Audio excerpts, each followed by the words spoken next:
دوسرا سوال یہ ہے کہ صحیح بخاری جلد دوم کتاب تفسیر صفحہ 766 پہ حدیث ہے کہ حضرت ابو ہریرہ رضی اللہ تعالیٰ عنہ سے روایت ہے کہ نبی کریم صلی اللہ علیہ وسلم نے فرمایا کوئی پیدا ہونے والا بچہ ایسا نہیں مگر اس کی پیدائش کے وقت شیطان اسے چھوتا ہے،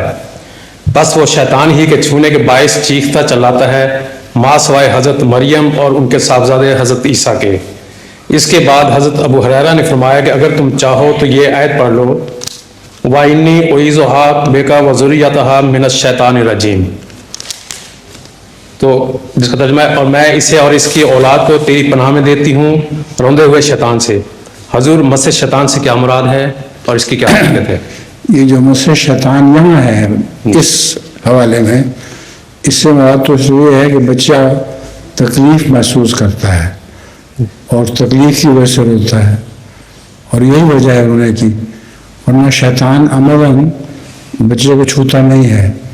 وہ شیطان جو آپ کے ذہن میں ہے وہ رسمی شیطان، وہ تو بچے کو نہیں چھوتا، کیونکہ عام وسلم کا دوسری جگہ قول ہے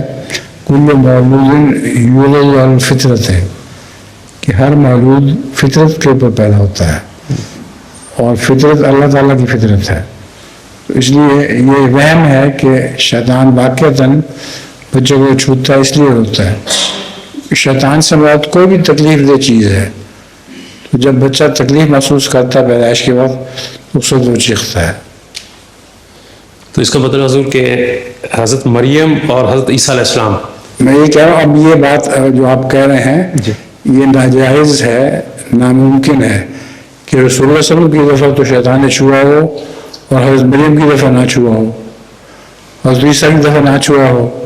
تو یہ آپ کی عقل مانتی ہے اس بات کو؟ نہیں، تو اس لیے یہ غلط ہے، یہ حصہ حدیث کا بناوٹ ہے۔ جزاک اللہ۔